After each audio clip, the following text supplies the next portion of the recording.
Hello YouTube.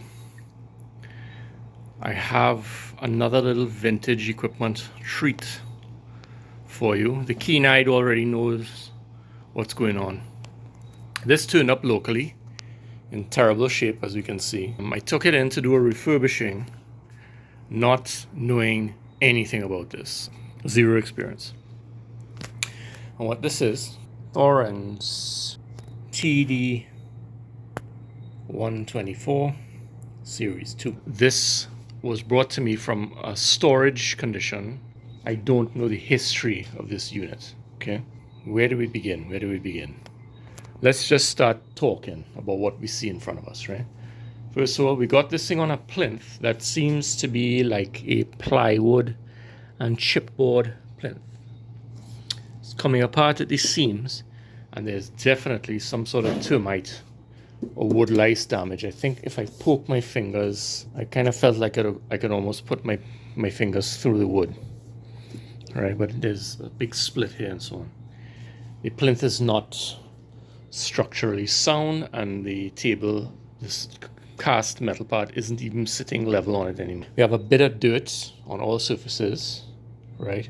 Some oxidation on all the aluminum, and our tropical climate is not kind to anything that's been sitting here for almost 60 years. The rubbers and plastics, I think it's just a miracle that they're there at all, because things don't survive here very well. We have this board on the side here, which is meant to hold the tone arm. So this is, I guess, a standard size. Is a larger one that comes out this way, and that's for longer arms, right? Which I guess track better in relation to inner groove distortion and so on. This is a belt and idle drive turntable, and it has 4 speeds: 16, 33, 45, and 78, right? What's funny about this thing, I've never seen it before, is that it is meant to just keep spinning all the time, and to change records, there's a brake or clutch here that freezes this upper platter while the one below is still spinning, right? So when you release this, it would return to spinning, right? You can hear some noise. That is because there's some interference between this upper platter and the lower platter below. Let's have a look. This upper platter is very light, well, relatively lightweight. It's made of aluminum, not even billet aluminum or anything. It's a very thin sort of sheet metal aluminum, pressed aluminum. And this piece below is much heavier. I think it's a zinc or aluminum, I'm not sure. This is much heavier. The tone arm, this was brought to me at the same time, but it's this styrofoam case, and it has a beautiful and what appears to be brand new tone arm. Look at this. It still has, rubber bands on the wire there. And around this arm, there's a protective plastic here. And this is a made in England SME 3009 in perfect, yes, definitely brand new condition. It's absolutely brand new. This head shell, is clearly never been used. Nothing has ever been hooked up to this. It's absolutely new old stock. Everything here, I mean, look at all this. It's all in bubble wrap and stuff. So my theory is that someone found this somewhere, maybe got it from a radio station or someone's hi-fi stash, found this, purchased a brand new upgrade tone arm, and never installed it, right? It looks like a project of 2 different ages of parts, and this was never installed on this, right? And the 2 must have been stored together and just forgotten about. Okay, so the obvious thing is that besides electrical issues and adjustment issues, this thing needs a new plinth. I'm gonna design and build a beautiful hardwood plinth because I'm a guitar builder. All around my workshop is a collection of beautiful hardwoods, beautiful pieces of mahogany stored everywhere, tropical hardwoods. And I'm going to make a real nice plinth for this.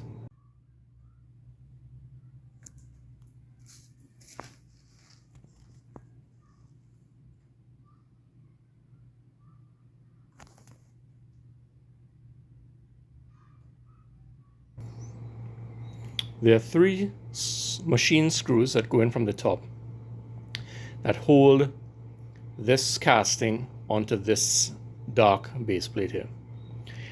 When they're loosened, this can be wobbled around a bit to adjust the alignment. And what I simply did, but I took one of my calipers, vernier calipers, and I very carefully, because you do not want to scratch this, I very carefully took measurements crossways across the platter, and I went back and forth across these and just simply shifted this around until I got an equal measurement all the way around on this one setting on the vernier caliper. That seems to have recentered it very well, right? I can double check it right here. It's just about exact there. Again, I don't want to be scratching that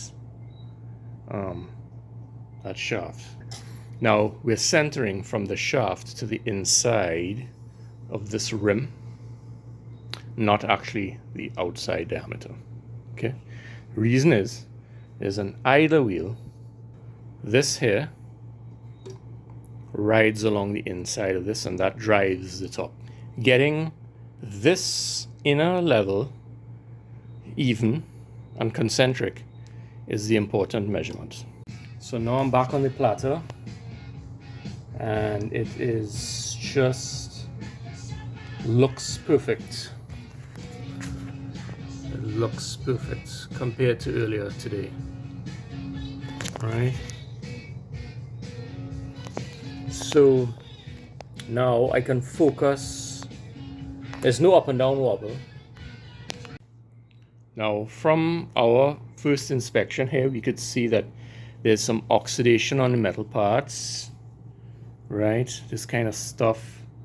And there is some dirt and what appears to be rust, but it's probably just dirt, right, on the painted surface. So we have some cleaning to do. First order of business, new plinth. Well, that's a major structure, okay? Cleaning is the next thing. Finding parts to replace is another thing. We have a belt here that will run, but it is too slack, right? If I put this on, it'll run a little bit, but it will eventually just kind of flop off.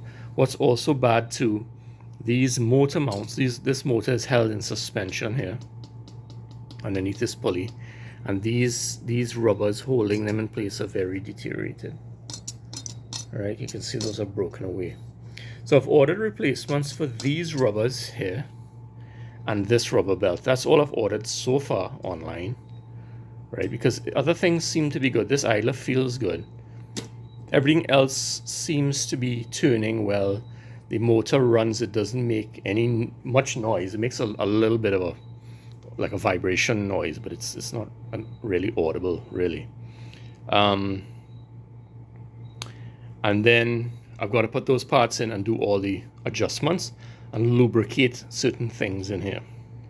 Okay. Then we have to put these platters back on and make sure that that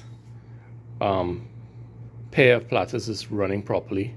This brake mechanism, which I demonstrated before, isn't ideal. Sometimes you engage it or disengage it and you still hear some scratching sounds where these two scratch against each other. Then I'm going to go inside and lubricate all the little levers and hinges and stuff. I may rebuild toner on board here, but I could just refinish this one. It's got some chips of paint on it, so I definitely could repaint this, right? And after all of that, I mean, I guess we have a pretty close to stock working Thorens 124, right? So patience with me. I am learning about this product as I go along, And everything I have said so far has been learned over the last 2 weeks just reading online. But when I get my hands into this and start taking stuff apart and replacing parts, I'll be learning a little bit more, and you will be learning along with me, maybe.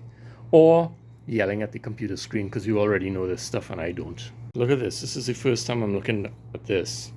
Full of cobwebs. Look at that. Eek. Cobwebs. I hope there's no brown recluse in here. Anyway, as I mentioned before, there's a lot of little levers, hinges, fulcrums, and little mechanical details I don't really know so much about. We have the motor here, which is often serviced, I'm told, but right now it's working well and quietly. I'm starting things off by just putting little drops of oil on those levers and hinges that I've identified. There's some more critical oiling things, which are the spinning wheels, but I'll do those at the end. For now, I'm just kind of looking around at this mechanism to see what might be gummed up a little bit. Like this feels very stiff when I move it, and you can see how that whatever lube is there looks. It looks all kind of dried out. So that's the kind of thing I'm looking at right now. Just unstiffen anything that's aged lubrication wise. Okay, so on the top side here, let's have a look at a few things. I'm going to explain what are some lubrication points. We've pointed out these deteriorated motor mounts already. Here's the belt, which is probably a bit too slack. Now this is the motor below here, and this is the drive pulley. Okay, now it's in two layers. There's a smaller one and upper one. Now if you were in Europe and so on with 220 volts AC with 50 hertz power supply, you'd disconnect some screws in here and flip this over. You'd use the larger pulley below to drive this large outer edge, right? As it is now, the smaller pulley is below, and that is the one that's going to drive for 120 volts 60 hertz operation, which of course is listed right here, right? So what's happening up here is that this pulley via the belt would drive the outer diameter of this idler wheel here, and this presses against any of these four steps, including this dark top one, this, and depending on which one is pressing against, that would establish the speed that this turns at. And then, as I described before, this rubs against the inside of the main flywheel platter and sets the speed. So these steps are determining how fast this spins and how fast that spins. And over here on this selector, we choose which step is pressing up against the idler wheel. So that's 78, and that goes to 45. Taking off the fasteners for this. This can be taken off and a little bit of lubrication put on this shaft. This one has a more serious shaft below it, and that takes a couple drops of oil, and there's a felt washer which holds some more extra oil. It's like a little reservoir. So I just put some drops of oil in the felt area. Now also to this thing here, okay, so this selects the speeds, but also this middle piece is actually a fine-tuning adjustment to adjust the speeds, like the familiar stroboscope speed settings on, you know, all the Technics and Kenwoods and Pioneers and all. So this knob here fine-tunes the speed. How does it do that? This is connected to a rod that's going across to this thing here. What the heck is this, right? This is a magnet, this here. And this magnet is interacting with this setup here, right, to actually put a braking force on this idler, which is in between the two, right? I'm not sure exactly how this works, right? But basically the magnetism between this and the steel piece inside works to sort of break this, right? And that's going to act as a fine tuner. And this, again, is moving that steel piece in relation to the magnet, and that is changing that little braking force, right? Some adjustments to be done there. So all these little hidden mechanical ways of doing things that nowadays we're accustomed to just doing via pushing a button. Okay, so I spent a little extra time on this mechanism of the speed fine tuner. It was a bit sticky. I've just put a little drop of oil on every little shaft and mating surface that I could find, so I get a smooth move. I was not getting a smooth movement there before, and now I am. So I'm just pecking away at each little mechanism here. Okay, as I've shown, the 16 RPM setting is not working properly. So this here, the idler wheel would normally be on here, right? And each time I switch a speed, it's supposed to, on the left side here, it should whack right against the relevant step, okay? So like it's whacked against the 45. I switch it to 33, it whacks against the 33 step, right? But now I'm trying to whack it against the 16, and it's sort of jamming there, right? And it's not making all the way across. So what's going on? I've just removed the idler. Looking at this mechanism here, let's go back to 33. So some stuff is bumping against this casting, right? And you can see scratches and stuff from these screws hitting against there over the years. So why is that happening? Why isn't there clearance there? That's the 33. It's bumping against it. I hit 16 and look, it's getting caught. So it's not going forward that little extra to engage the idler wheel over here, right? So what's up with this area? Why is all of this mechanism whacking against this casting? I don't understand. To figure that out. Okay, it turns out that my 16 RPM setting is working. It's just that when this platter is not on, the idler wheel bumping up against the steps is not really engaging it. It needs the platter to be there for the idler wheel to land on the steps. So here we are at 16. You can look down inside here, and at the 33 RPM setting, which is this, right? There's some dots printed underneath this yellow rim, and they are reflected, and we're very dirty, and we need to clean up inside here. But you can see I'm going to manipulate this speed control, the fine tuner, and we can see that we can stabilize or slow down or speed up our 33 RPM setting. Okay, the fine tuner, this mechanism is not available for the other speeds on this platter. The earlier version of this Thorens has all of the speeds observable, but this one is just a 33, which is fine. That's what we're doing most of our listening on. And I'm just altering it by finger here, and I'm getting it to be stable. That's pretty damn stable. I've read that this can change depending on kind of like your climate environment.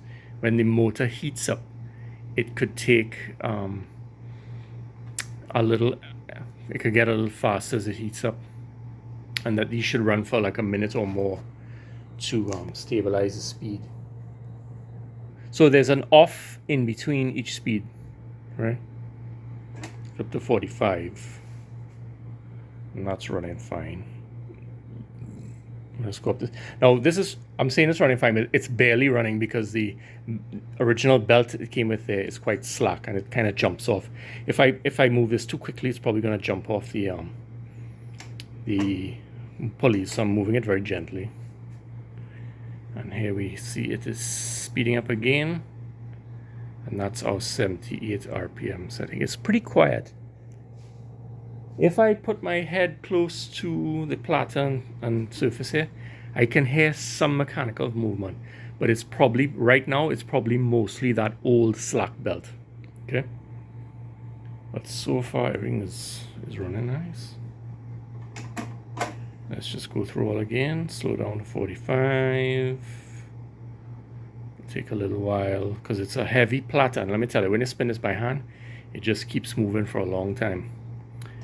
Go down to 33, let it stabilize, and let's see if our dots are still stable. Yeah, a little fast. They're probably still slowing down. Let's see if they slow down and stabilize.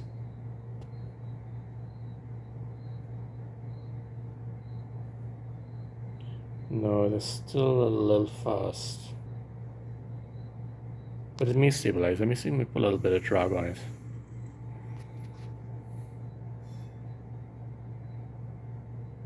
Yeah, it's still a bit fast.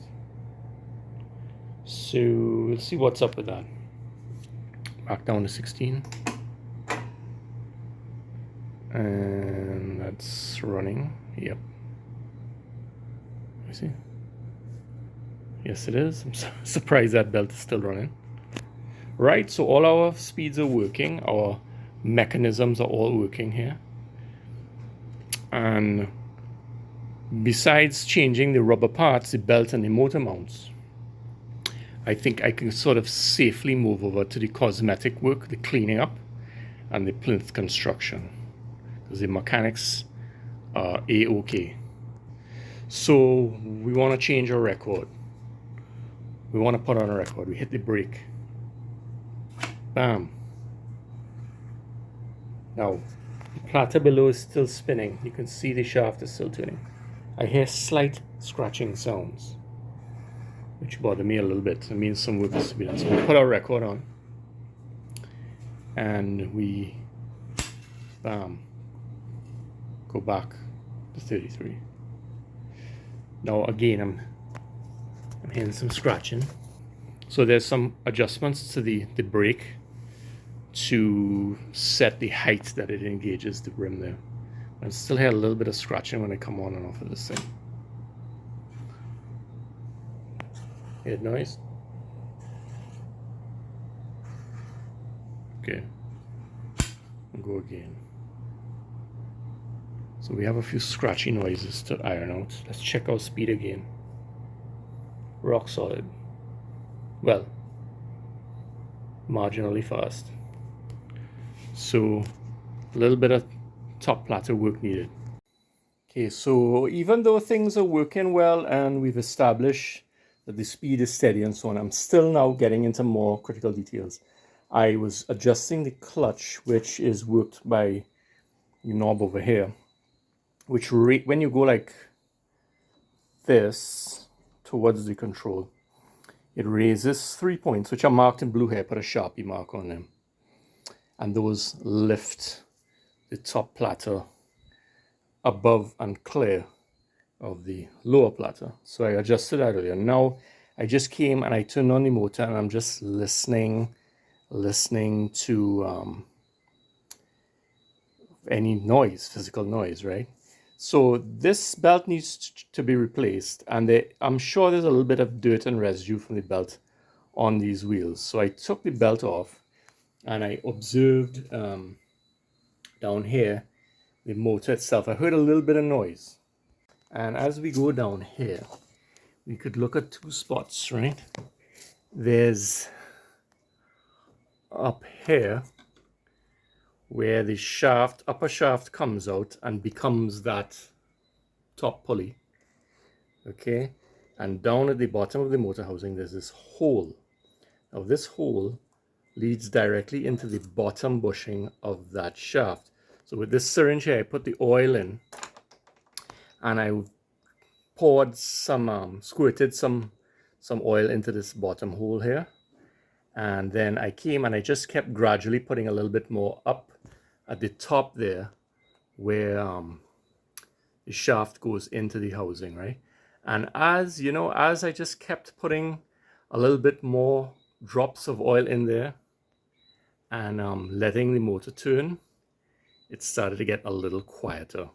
I could hear the little bit of oscillation, little bit of vibration, calming down and getting quiet. It's not completely gone, but it has gotten quieter by leaking oil down in there and letting it run. So that is one of the efforts towards servicing the motor. I've been reading a lot about these things, and a lot of people advise that the motor should be broken down and serviced.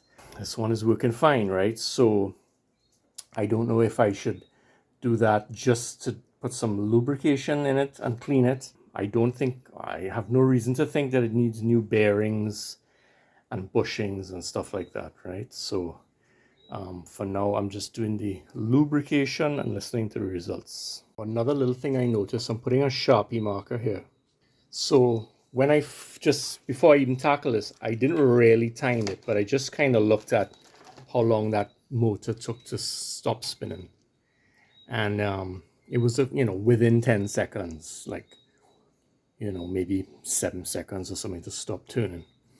And now the more lubrication I put in, it just, when I'm switching off the power from the, I switch off the LSU off, it just takes way longer to stop spinning, right? It just, twice as long as before. So a little positive result from that lubrication.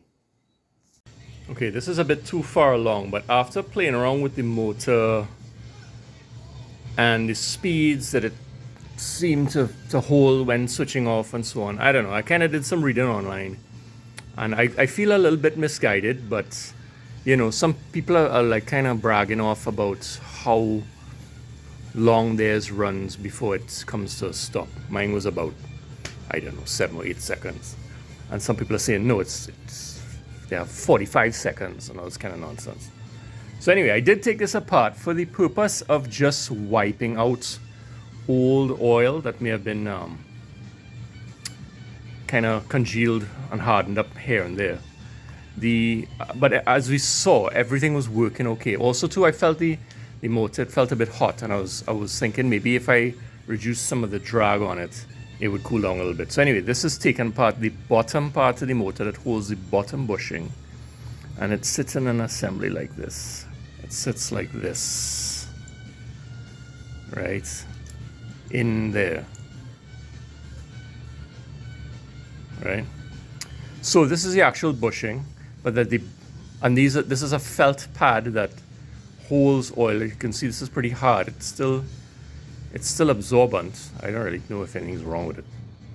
But in here you can see some sort of old oil residue and stuff. That is stuff I can clean out, right?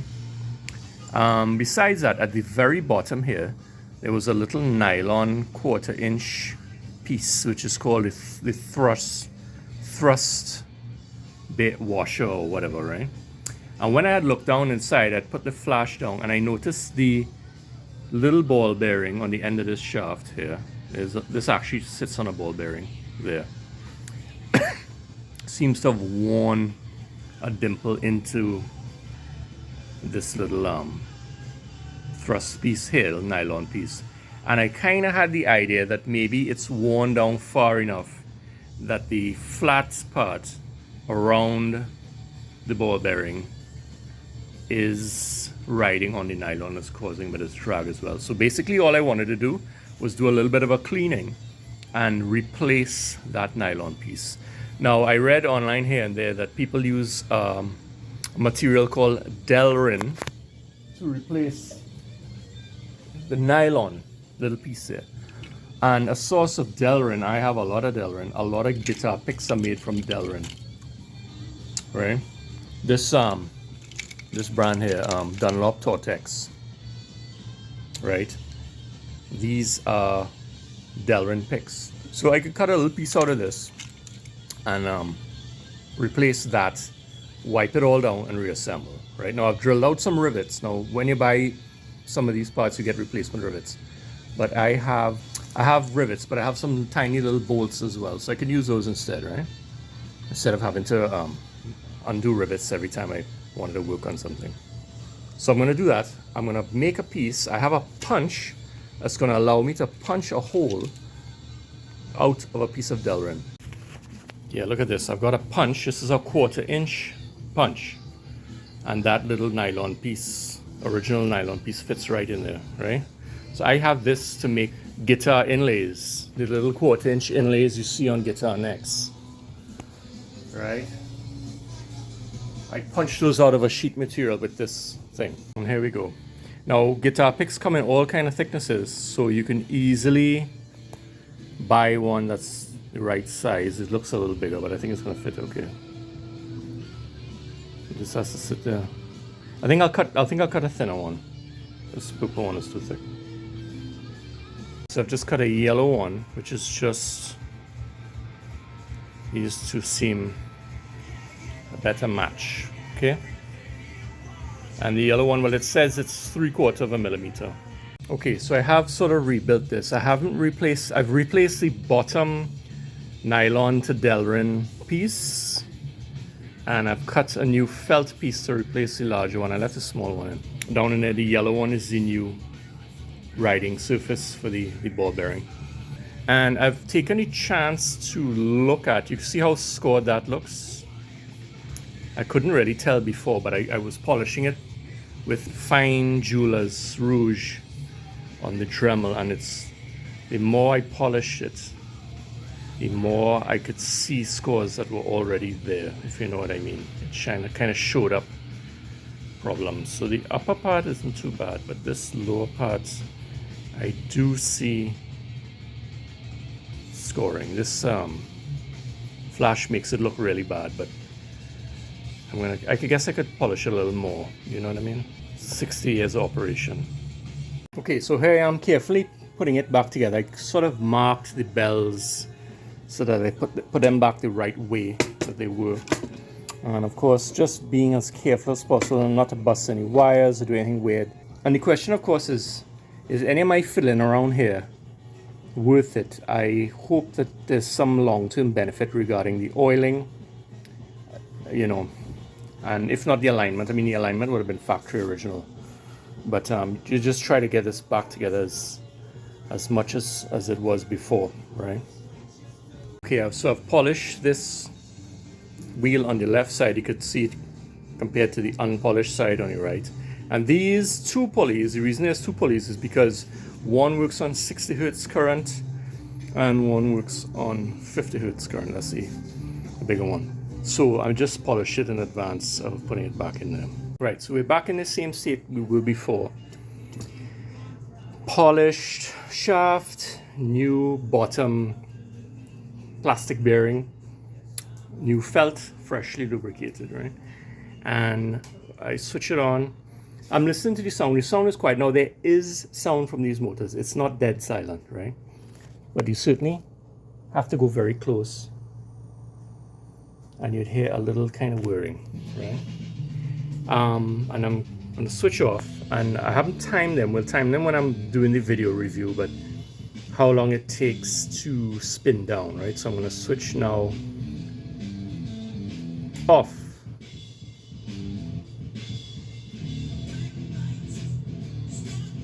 Well, that seems pretty good. Let's try it again. Speed up again and hit it. Let it speed up, let it stabilize. Hit it off. I'm watching the timer on the video here.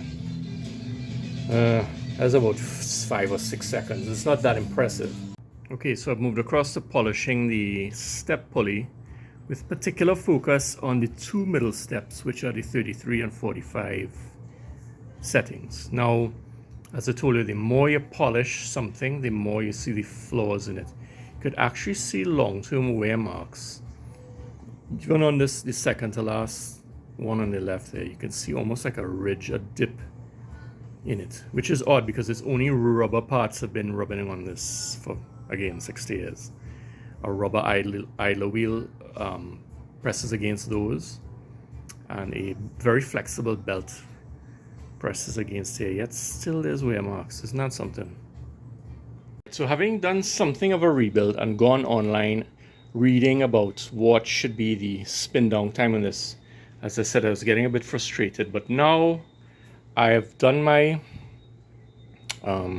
rebuild yesterday, and I've been letting it run today. I didn't leave it running super unsupervised. Quite frankly, I don't like how hot the motor gets, but that seems to be a standard thing. But I didn't leave it unattended for any big length of time. But I've been in the workshop here for about an hour and a half and let it run. And now when I check it, I'm getting about a 16-second time to spin down, which I think is good. I mean, I think I started off with just like five seconds or something. Then it got up to 10 the last I looked at it. And now let's say we start now 0. And when I time this with my stopwatch on my phone, yeah, still going. Wow, that's pretty great, man. And as I've measured about 16 for that, right? So that's pretty cool. It's improving. But what I was thinking too, didn't really want to get hung up on that issue, because when the belt is on and this is being pulled this way, there's a bit of tension on it this way, and that's going to have the shafts rub against the bearings in a way that it's not doing when it's free spinning, right? So as nice as free spinning for a long time is, it's going to have tension, sideways tension to some degree, and it's not the same condition, right? So keep that, let's keep that in mind. Okay, well, I've tested this coal again this morning, and we had 20 seconds.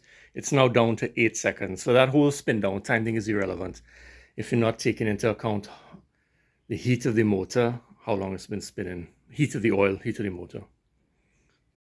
Okay, so I've been horsing around with the light part. There's a neon strobe light here which flashes against the strobe to show the speed, and it's nothing more than a mirror section below. I cleaned this as best I could, even with lacquer thinners, but it's not perfect.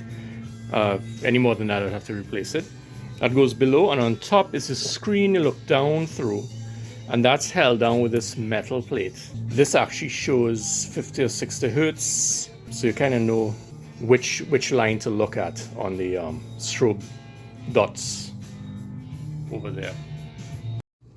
So the mechanism of this is that this neon light is actually a strobe light. It's flashing at 60 hertz, 60 times per second. And if you were plugged into a 50 hertz, 240 volt wall power, that's what it would flash at. It would flash at 50.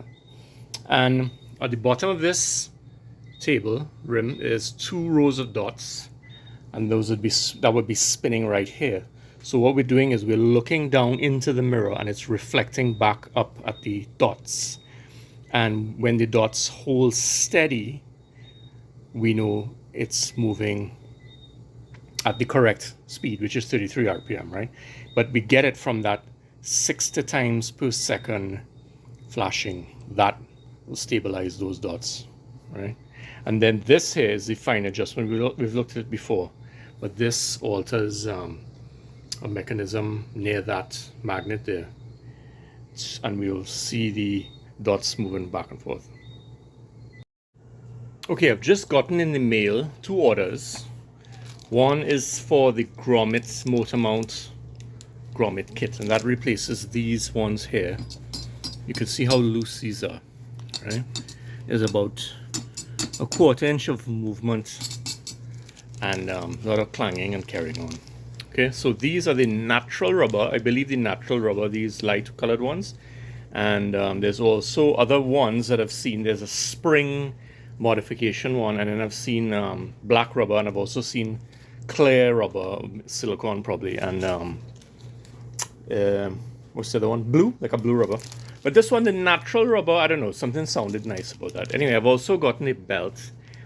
And I bought this on the big auction site from someone who had a very big write-up that they knew all about these things. So I just want to have a quick comparison between the new and the old belt, because the old belt does run, but it seems a bit slack and it's kind of shiny on the inside surfaces and stuff. Right, yes, so definitely the new one is on the inside, and the old on the outside is a bit longer, quite a bit longer, I would say.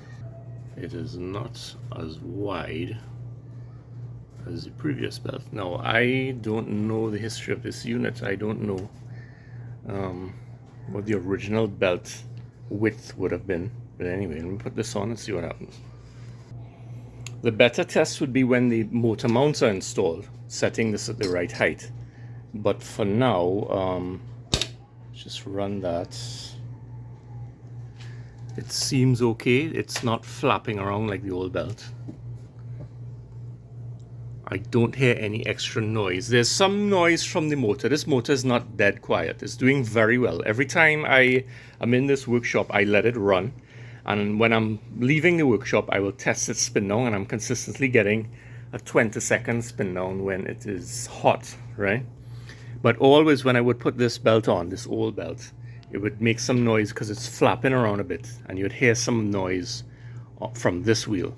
So this idler wheel itself seems to be making no noises. And let's see.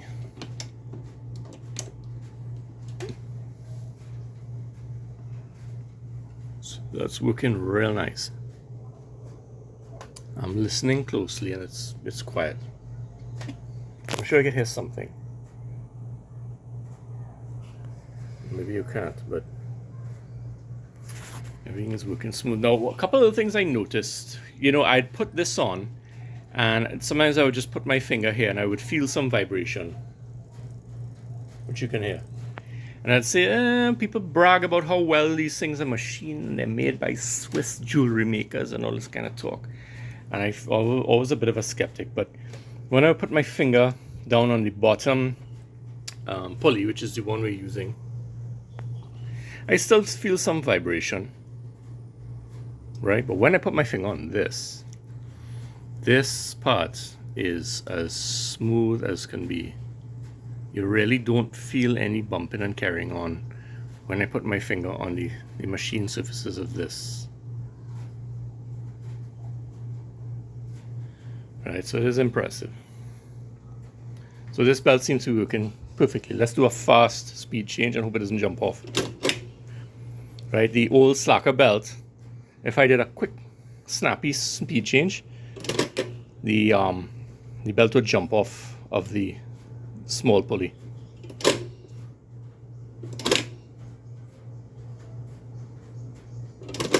So as you can see, I'm snapping through all speeds here, and there's no jerking and hesitation from the belt. So that's real good. That's real good so far. I'm going to leave this on to run for a couple hours in the workshop, and I've just been testing the clutch, and it's working perfectly. I just finally seem to have it adjusted perfectly, because I was always getting some scratching before, either on the up or down position, and now it's just working fine. So I'll let that run to sort of break in and stretch the belt a bit. Okay, so the last vids I just took there were at prior to lunchtime, you know, about 12:30, and I've just left this on running. This is now 6 p.m, so it's been running non-stop for about 4.5 hours, well, 5.5 hours, and that's 33 is pretty steady. I don't know, we'll see how the wah-1 flutter is, if I can hear anything. It's as I say, it's not leveled off. I would remark that this running for that long, I do feel quite a bit of heat from the motor coming up into the chassis. All corners of this are warm. Okay, a quick swap out of the motor rubbers. You've seen me take apart this whole thing, but let's get at this again. I just have to take these circlips, these black clips off the top. That motor is going to drop all the way down. Okay, so motors kind of drop down inside. Alright, so what these are all squashed. They're too flat now, and you can just see that the new ones are fresher and taller.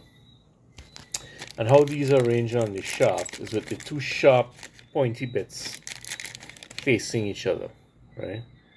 So you're going to stack it.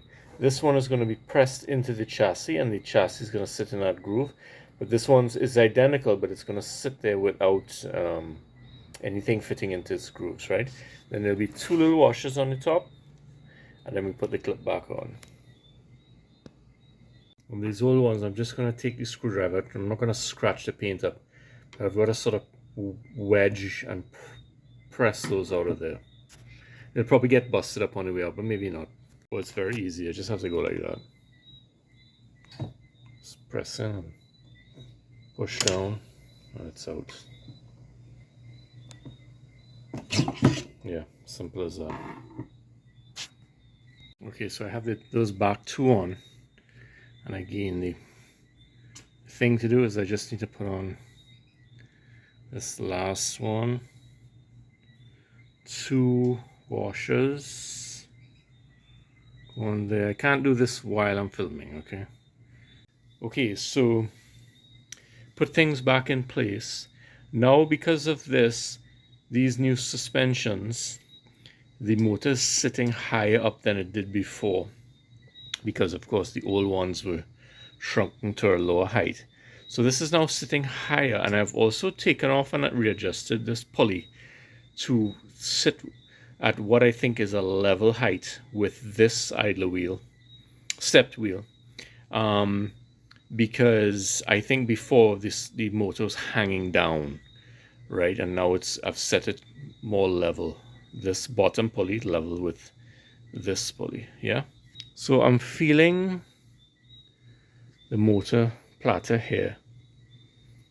I'm pretty sure I used to feel the motor vibration coming onto this chassis. Like right now, if I put my fingers here, squeeze here, I can feel the motor vibrating, right? But it's here, I don't feel anything really. I feel a little something. Very, very little vibration is transferring from these shafts onto the chassis, I have to say. I don't feel the motor, but I did before, right? Okay, so while I've been distracted with the plinth issues, which is still a nightmare, I've occasionally been coming back to this just to run it and just check out whatever I can. I ran one of those little wow and Flutter tests that you get on for phone apps. Now we know the phone thing is kind of weird because the weight of the phone is not really centered and blah blah blah. They're not really accurate tests, but I managed to test the other day and I got a result of, all right,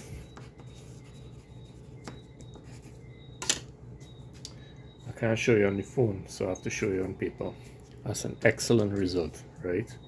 So as much as I was worrying about the belt and the idlers and been a bit of a skeptic, as you've heard me all along, you can't argue with that. Okay, right. Now the next weird thing that's starting to bother me. So I've been looking at the edges as they ride along the clutch pads, right?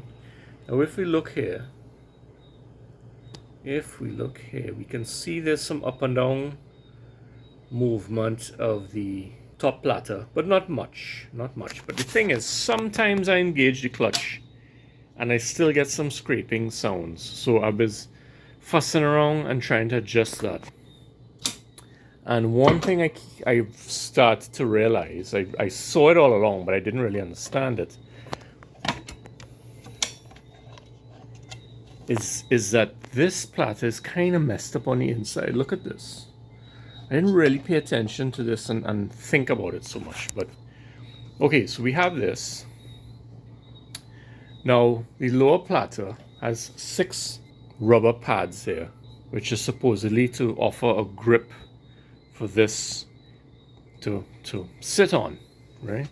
Now, what sits on it is this ridge that my thumb is pressing against, right? This ridge here in the aluminum is what rides on those rubber discs. But check where it gets weird. when I'm looking at this, I now realize there's absolutely no reason for this platter to have all these score marks on the inside. Look at all that. I mean, obviously I haven't cleaned off all these fingerprints and stuff to clarify the issue a bit, but you can see there's this scoring here. What the hell caused all of that scratching if it's only ever rubber pucks, rubber pads we're rubbing along this ridge here? It makes no sense, right? So I've come back to this platter and I'm trying to analyze now the markings on it. I figure the only thing that could have left all these score marks would be rough sandpaper. I'm wondering if someone in the past didn't glue sandpaper or some kind of abrasive material onto this platter in an effort to have that provide more grip than the rubber contact, right? I don't quite get it. I don't think they were glued together, because being glued together or anything like that wouldn't lead to these abrasions. I was wondering if someone didn't stick maybe a ring of sandpaper here or something to that effect. It was causing these heavy scratches in the movement of the clutch and so on. I don't quite get it. I'm starting to think that this turntable has led many lives. Maybe, let's just think about it. Maybe it's led 5 lives. The original owner who would have bought this and treated it with some reverence. Maybe another follow-up owner, a young son or nephew or something, who ran this with some sandpaper or something here and let this get into decline, right? And then maybe, I think it was rescued by a third owner who bought that brand new SME arm, right? It's the thing in its styrofoam box here, and meant to revive it and never got around to reviving it. Then it sat on my friend's shelves for decades, and now it's arrived here and it's getting fixed up. So this thing has been through phases of activity and inactivity. So looking at this, this platter seems pretty flat. I'm not really sure how to really test this flatness, other than I put it on a plate of glass now and then, and you hear that noise? That's the rubber actually sticking to the glass and forming an air seal, which means it's pretty flat, right? Also, to putting it here, if I tap it a bit on the edges, I can hear some rattle here and there. Some solid spots and some rattle spots. Solid rattle, which means it's kind of moving a little bit. But when you look at it, there's not much out of level. I haven't quite figured out what the hell happened on the inside here. Back here with the rubber pucks that are on it, now it just works fine. Now and then I get some scrapes in the upper position, but I'm just going to ignore that because it's fine in the run position, and that's what matters a lot more.